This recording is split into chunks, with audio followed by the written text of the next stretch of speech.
Hey! On se retrouve aujourd'hui pour une vidéo book haul qui arrive bien plus vite que ce que j'attendais, étant donné que l'octobre c'est le mois de mon anniversaire et j'ai été pourri gâtée cette année. J'ai demandé quelques livres, on m'en a offert, j'ai eu des bons d'achat, j'ai eu plein de trucs. Et du coup j'ai envie de partager tout ça avec vous. On en est déjà rendu à 17 bouquins, il y a un petit peu d'anglais, un petit peu d'e-book. Et tous les genres possibles, aussi bien du young adulte que de la jeunesse, que de l'adulte, que du thriller. Et il y a tellement de sorties que j'attends au mois d'octobre que je ne sais absolument pas comment on va être rendu. Là vous allez voir mes achats de fin septembre jusqu'à la mi-octobre. Ça représente à peu près 2 semaines et demie, 3 semaines d'achat et de réception et de tout ce que vous voulez.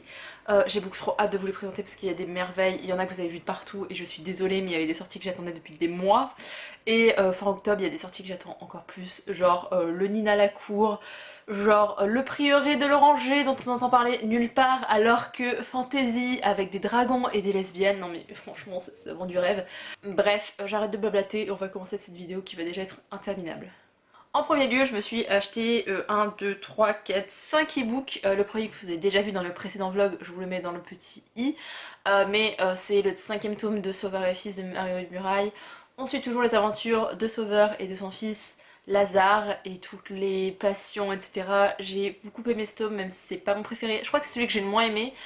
J'ai appris par je ne sais plus qui qu'en fait à la base la saga devait se terminer au quatrième tome et qu'il devait pas y en avoir de cinquième, du coup elle a rajouté un tome et je trouve que ça prêche un peu, mais c'est pas grave parce que ça reste super cool, c'est très bienveillant.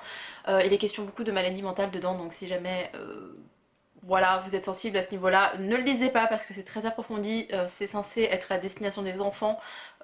Jeunes adolescents quoi, et c'est hyper bien fait, j'adore cette saga, lisez-la. Ensuite je me suis acheté le premier tome de Sifts of Crows, non vous n'allez pas le voir ici, il est un tout petit peu plus au-dessus de moi. Je l'ai en papier sauf qu'il fait 500 pages et je sais que j'aurais pas le courage de prendre un gros livre comme ça. Je lis plus sur mes liseuses étant donné que quand je suis calée dans mon lit, dans le noir, il y a le rétroéclairage, ça vaut cela la vie. Donc voilà, je l'ai acheté en ebook, je crois qu'il coûtait 7 euros. Franchement, il coûtait que dalle, comment vous voulez que je résiste aussi? Donc je l'ai acheté et je le lirai un jour ou l'autre. En fait, je pense que Leigh Bardugo, elle va venir à Montreuil, parce qu'on dit qu'elle va arriver en novembre à Paris. Donc techniquement, ce sera pour Montreuil et j'ai trop envie d'aller lire au moins l'un de ses bouquins avant de la rencontrer. Et j'ai pas envie de me faire spoiler aussi sur le salon. J'ai craqué mon slip, je me suis aussi acheté le tome 1 et le tome 2 de Chasseuse de la nuit de Janine Frost. J'avais le format papier mais je savais que je ne le lirais pas parce que tout ce qui est un petit peu plus romance, j'aime bien lire sur ma liseuse. Du coup je l'ai acheté sur la liseuse, je l'ai lu, je l'ai adoré et j'ai dit il me faut le tome 2. Et j'avais pas la patience d'aller dans un magasin et de ne pas le trouver parce que c'est une saga qui est assez ancienne. J'ai vu qu'elle avait littéralement 12 ans, 10 ans depuis qu'elle est traduite mais 12 ans, donc c'est normal si on ne la trouve pas, elle est absolument pas problématique. On en parlera dans un objet de lecture qui devra sortir tout bientôt. Mais voilà, j'ai adoré et du coup il me fallait le tome 2 et je pense que je vais continuer de me lire au moins un tome par mois, voire deux parce que j'aime beaucoup cette saga. Et enfin le dernier e-book que je me suis acheté, c'est un achat obligatoire. C'est le dernier livre de Colleen Hoover. Comment il s'appelle déjà? Un bonheur imparfait. Je vous laisse la couverture qui ne ressemble absolument pas au roman de Colleen Hoover habituellement. Mais ces derniers temps, je trouve qu'il ressemble plus à ce qu'il était censé ressembler et je ne sais pas à quoi ressemblait la couverture VO. Je ne lis pas Colleen Hoover en VO, je ne sais pas pourquoi. Ne me demandez pas. Surtout que Hugo Romance est rempli de coquilles, etc. Mais bref, c'est pas grave. Je préfère lire, comme je vous disais juste avant, je préfère lire les romances sur liseuse, du coup je l'ai acheté sur liseuse. Et si vraiment j'aime, j'adore, je l'achèterai en format papier. Tant pis si je l'achète deux fois, surtout que quand on les précommande, les Hugo ils nous reviennent moins cher, donc voilà. Ensuite, on va attaquer la VO. Il y en a que deux. Franchement, j'étais tellement raisonnable. Il y a un troisième qui va arriver. Mais actuellement, j'en ai que deux à vous présenter. Le premier, c'est un petit graphique que j'adore et vous allez le voir et vous allez dire oh, on sait pourquoi est-ce que tu l'as acheté. Good Morning, Good Night. Je ne sais pas si vous aurez bien le nom. Lin-Manuel Miranda, c'est le dieu vivant qui a créé la comédie musicale Hamilton, dont je vous ai déjà parlé ici, que j'adore, et voilà. Et en fait, en le recevant, je me suis rendu compte que l'illustrateur c'était Johnny Sun, celui qui a écrit Everyone is an Alien When You're Alien Too, que j'avais beaucoup aimé. Je vous en avais parlé aussi dans un autre vlog qui date de cet été, je crois, doute. Je vous mettrai encore une fois dans le petit i. C'est tout mignon, alors c'est tout petit. Vous avez à chaque fois des doubles pages, parfois très illustrées, parfois pas. Et donc là ça s'adresse au matin et là ça s'adresse au soir. Et c'est des petits mantras pour bien attaquer la journée en mode tu es important, tu comptes, tu as une place dans ce monde et tu as un rôle à jouer et il faut que tu t'accroches même si la vie c'est de la merde parfois. Donc voilà, c'est des petits mantras qu'a écrit Lin-Manuel Miranda, partagé sur Twitter à l'époque et du coup il en a fait un livre qui est tout choupinou, c'est pas extraordinaire, c'est très abordable, il y a 3 mots parfois par phrase, par page pardon, mais voilà, il me le fallait, je l'avais vu sur des chaînes anglophones et il me le fallait. Et le deuxième que je vais vous présenter c'est Queens of Geek de Jen Wilde. Vous voyez, c'est ma lecture en cours, je suis assez mitigée là-dessus donc je ne vous en dirai pas trop.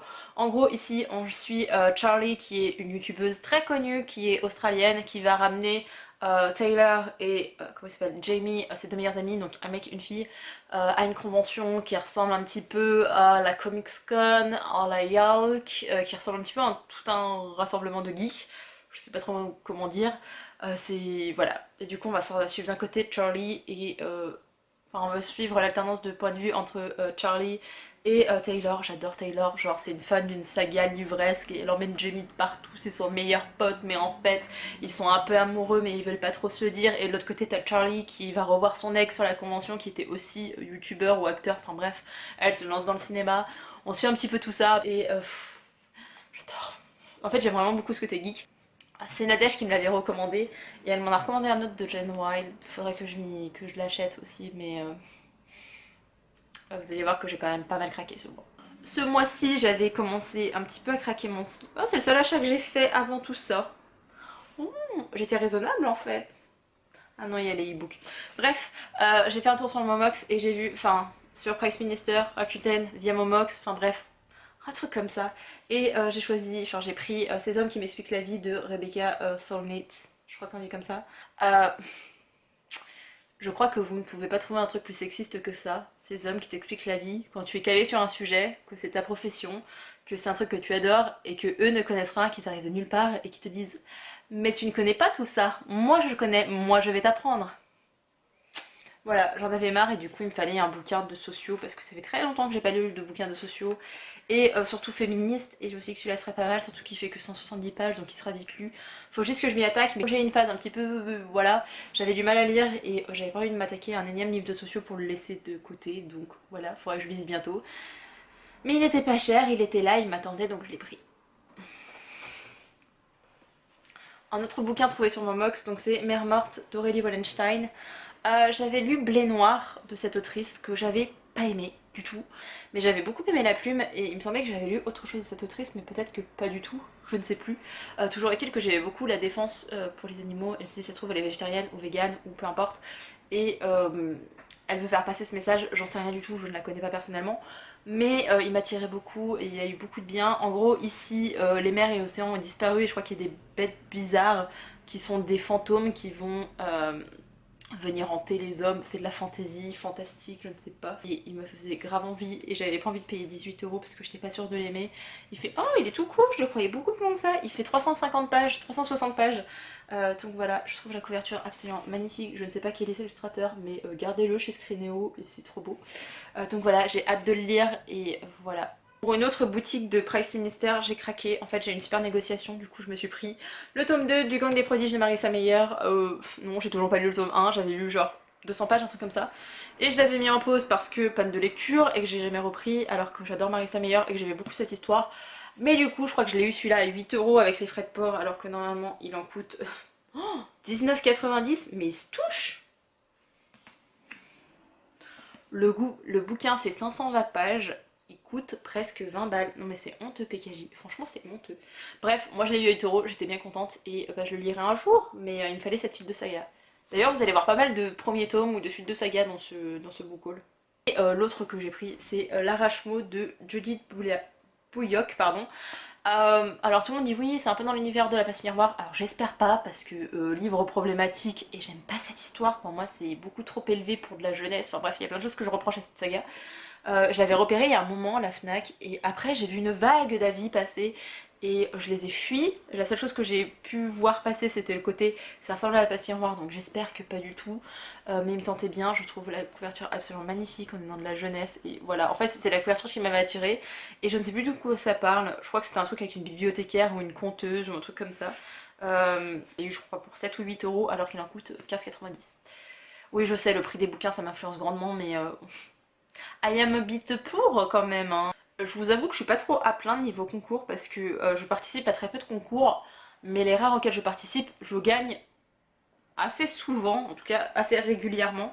Et je voulais tellement ce livre et je voulais l'acheter et je me suis dit attends, puis que j'ai organisé un concours, je l'ai remporté, je suis trop contente. Donc c'est Donne-moi ton cœur, le premier tome de Sarah Wolf, c'est le premier tome de sa saga fantasy. Je l'ai lu, oh, j'ai hâte de vous en parler. C'est pas un coup de cœur, pas un coup de cœur, mais j'ai bien aimé. Il faut que je vous en parle. Ici, on suit, comment elle s'appelle déjà? On suit Zera, qui est une sans cœur, c'est-à-dire que elle aurait dû mourir, ses parents ont été massacrés, toute sa famille a été massacrée, et il y a une sorcière qui est arrivée, et pour la sauver, elle lui a volé son cœur, et c'est comme ça qu'elle est devenue une sans cœur. Et pour récupérer son cœur et pour sauver ses amis, elle va devoir séduire le prince pour lui arracher le cœur, pour le donner à la sorcière. Et c'est beaucoup trop cool, je m'attendais pas du tout à ça, en fait, de Sarah Wolf, et c'est vraiment un vrai univers de fantasy. Mais voilà, c'était cool et je suis trop contente de l'avoir gagné. Ça m'évite de payer, ça m'évite de l'acheter. Et celui-ci va rejoindre directement la bibliothèque qui n'est pas là, qui est là-bas. Parce que bah, je vais le garder et j'espère qu'ils vont bientôt sortir le deuxième tome parce que ça me ferait chier d'attendre 6 mois pour avoir la suite. Ensuite, mon anniversaire est passé par là et j'ai des super collègues, genre vraiment merci à elles parce que trop des amours. Euh, J'avais vu un livre, enfin il y a un livre qui me tentait depuis un moment parce que c'est vrai il aimait bien ce livre, on avait parlé et je l'avais repéré déjà avant ça, enfin genre vraiment il me tentait déjà de base, elle a dit que c'était génial et qu'elle voulait pas donner le résumé et qu'il fallait juste le lire et après j'ai vu la vie de Mika, j'étais là mon dieu il me le faut absolument, sauf que je résistais parce que ça a quand même un certain coût, je l'ai conseillé à une collègue qui l'a adoré et cette même collègue a voulu me l'offrir et enfin moi je pensais me l'acheter en poche parce qu'il vient de sortir en poche donc vous n'avez pas d'excuse pour pas l'acheter mais c'est My Absolute Darling de Gabrielle Talent. Alors, je lis très peu de Master, mais je sais que c'est un petit peu du nature writing, un peu de roman noir et des choses assez littéraires. Ça impressionne un petit peu. Il y a un marque-page dedans, mais je l'ai absolument pas commencé. Ici, on suit Turtle qui vit avec son père et je crois qu'elle va vouloir échapper à son père avec un petit garçon. C'est tout ce que je sais, c'est tout ce que je veux savoir. Je n'en dirai pas plus. Vous avez dû le voir passer de partout il y a 6 mois, un an. Ah, il y a un an au moins. Et voilà, il me tentait beaucoup. Et enfin, deux autres de mes collègues m'avaient offert un bon d'achat pour aller à la librairie et j'en ai profité pour m'acheter ceci. Donc le tome 2 de Neverbourg, la mission de Morrigan Crow. J'avais lu le tome 1 en décembre ou janvier, décembre je crois, l'année dernière du coup. J'avais vraiment bien aimé, j'avais pas gardé le tome parce que je me disais je le relirai pas, je veux juste savoir ce qui se passe dans le tome 2. Sauf que plus je pense à ce tome 1, plus je me dis que je l'ai vraiment bien aimé. Et quand j'ai vu qu'il y avait le tome 2 qui sortait, j'étais vraiment impatiente, j'avais trop hâte, je ne pouvais plus d'attendre alors que bah, c'était pas un coup de cœur le tome 1, j'avais bien aimé, c'était sympa, mais c'était pas non plus extraordinaire. Et en fait, je me dis que si pour de la jeunesse, c'était génial. Genre vraiment, c'est de la fantasy jeunesse, mais de la bonne fantasy jeunesse, et ça me fait chier d'avoir revendu mon tome 1. Donc je vais essayer de me le trouver en occasion. Peut-être que je me prendrai la super belle couverture parce qu'on fait une réédition toute shiny shiny, elle est trop belle. Mais déjà je me suis pris le tome 2. En gros, parce que je vais peut-être pas vous spoiler ce qui se passe dans le tome 2, mais ça me faisait beaucoup penser aux 12 travaux d'Hercule. Donc voilà, c'est pour ça aussi que j'avais bien aimé. Ensuite, Morrigan Crow qui est maudite. Faut que je me souvienne de tous les noms de trucs parce qu'il y a tout un vocabulaire. Je crois que c'est le jour du vermillon. Elle est née le jour du vermillon, un truc comme ça. Et en gros, il y a une malédiction concernant ça. Si vous naissez un tel jour, vous êtes maudit. Et en fait, tous ceux qui sont nés ce jour-là sont tous morts. Et Morrigan, elle sait que le jour de ses 13 ans, elle va mourir. Sauf qu'il y a un mec mystérieux qui va arriver avec un parapluie volant et qui veut lui dire tu n'es pas maudite, c'était que des foutaises, c'était que. Enfin, tous les malheurs qui arrivaient dans ton village, les gens te les ont mis sur le dos, mais t'es absolument pas responsable de ça, c'est juste partie de la vie. Et il va l'emmener dans un univers fantasy, mais elle a pas le droit d'être là, il va y avoir plein de trucs qui va se passer, il y a un chat géant dans un hôtel. Franchement, c'était super bien, c'était. On prend pas les enfants pour des cons. Enfin, j'aime bien les romans où vraiment t'as un univers qui est poussé, mais qui est pas trop poussé, du coup c'était hyper accessible. Enfin, voilà, je pense que vous voyez à quel point j'ai été animée par ce livre et je ne sais pas pourquoi est-ce que j'ai revendu le tome 1. Promis, c'est bientôt fini, il m'en reste juste 3 à vous présenter.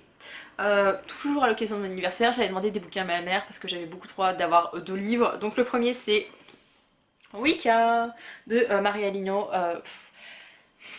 Voilà, je pense que vous l'avez vu de partout et ça m'embête parce que ça risque d'en refroidir certains alors que il y a quelques temps, j'ai lu le tome 4 de Orphea Fabula, c'est sa première saga jeunesse que j'adore. En fait, vous suivez une petite espionne qui va remonter à travers les âges. Le 4e tome, c'est sur la Russie avant la révolution russe, du coup, vers les alentours de 1915-1920, avec le tsar, avec toute la famille royale, c'était génialissime. J'avais adoré, j'ai eu un coup de cœur pour ce tome 4, j'en avais parlé, je lui ai dit dis-moi que t'écris un livre, elle m'a dit il y a un truc qui va sortir, elle m'a spoilé, j'avais pas le temps d'en parler, c'est trop frustrant. Mais voilà, Wicca est sorti et j'ai beaucoup trop hâte de le lire. Ici en gros on suit la famille Sorcelage qui sont des sorcières et je sais pas, il y a un maléfice qui va arriver, enfin bref, il va avoir un problème et du coup ils vont devoir sauver la vie de leur village Il me semble que c'est ça, ça se trouve je vous dis n'importe quoi, mais en gros la Wicca c'est une forme de magie. Et enfin je sais pas, je trouve que Marie elle est vraiment bienveillante dans ses livres et elle écrit vraiment bien pour la jeunesse, j'adore ça. Il y a des illustrations, regardez c'est tout machiné, il y a des illustrations à chaque page, c'est Digly qui a fait la première de couverture mais c'est une autre dessinatrice qui a fait l'intérieur et je trouve ça beaucoup trop mignon parce que vous avez juste de petits trucs. C'est en référence avec la magie, la couverture est vraiment trop belle et j'ai beaucoup trop hâte de le lire. C'est ma prochaine lecture. En fait là clairement je termine cette vidéo et je lis ce livre. Et le deuxième livre que je voulais absolument, genre vraiment, j'ai tanné ma mère, j'ai dit il me le faut, elle l'a renvoyé 2 fois parce qu'il était dans un état pitoyable mais il me le fallait. Vengeful de V. Schwab. C'est le tome 2 de Vicious. Alors Vicious, j'ai l'impression que c'est qui tout double. Soit vous adorez, soit vous détestez. Moi je suis plutôt une partie de la catégorie des gens qui ont adoré, mais c'est pas un coup de cœur. Et en fait, tout repose sur ce tome 2. J'avais lu le tome 1 pratiquement dès sa sortie. Je l'ai conseillé à une collègue qui l'a aussi beaucoup aimé. Faut que je vous dise que Vengeful est sorti. Bref, j'avais adoré. En fait, je sais pas. J'avais adoré le premier tome, mais je trouvais que ce qu'on nous vendait c'était pas réel, dans le sens où on disait que c'était un truc un peu sur des anti-héros, sur des psychopathes, etc. Alors c'est peut-être moi qui suis tarée et c'est fort probable, mais j'avais pas l'impression que Ellie et Victor étaient si méchants que ça, si mauvais que ça. Enfin, je sais pas, je pense que c'est que moi qui suis folle, mais du coup je leur trouve à chaque fois des excuses, j'étais là, oh mais ils sont kiki, et en fait j'alternais, je savais pas qui était le pire entre les deux, mais je les aimais tous les deux beaucoup trop fort. Je crois que je suis problématique comme fille, mais toujours est-il que j'avais vraiment aimé et j'ai hâte de découvrir cette suite. Et fin, parce que encore une fois, on est sur un diptyque les gars, donc j'aurais pas besoin de me traîner une série en 18 tomes. On m'a dit oui, il fait 600 pages, il est un petit peu long. Les gars, il en fait 730, c'est une purée de bruyas. Mais j'ai trop hâte, je ne sais pas quand est-ce que je vais le lire, mais tout bientôt, sûrement en octobre ou alors tout début novembre, parce qu'il est hors de question qu'il traîne des mois dans ma pile à lire, parce que je veux savoir comment ça va se passer, je veux savoir comment ça va se dérouler. On terminait le premier tome avec une fin de bâtard, et je veux cette suite, je veux la lire. Depuis le 3 octobre, je tanne ma mère en disant mais donne-le moi avant, et elle voulait pas. Maintenant que je l'ai reçu, maintenant que je l'ai, j'ai trop hâte de le lire. Et le dernier que j'ai, c'est un cadeau de moi à moi, parce que j'estime que j'ai mérité ça pour le jour de ma naissance. Donc je me suis pris Les Aventures d'un apprenti gentleman de Mackenzie Lee. Pareil, je pense que vous l'avez vu de partout. En fait, je l'avais vu en VO. Et ensuite, toutes les maisons d'édition ont annoncé des livres avec des trucs avec la royauté. Alors je fais, oh, c'est Red, White and White and Blue. Et on m'a dit non. Et du coup, je dis, oh, c'est celui-là. Et en fait, c'est PKJ qui le publie celui-là. Et beaucoup trop hâte. Personnage bisexuel. Voilà, c'est juste pour ça que je veux le lire. Il me semble que ça se passe au 18e siècle. Il n'y a pas écrit. Si je dis pas de conneries, ici on suit Monty qui est un prince qui arrête pas d'enchaîner les conneries et son père va lui dire tu te casses, tu vas faire un tour en Europe.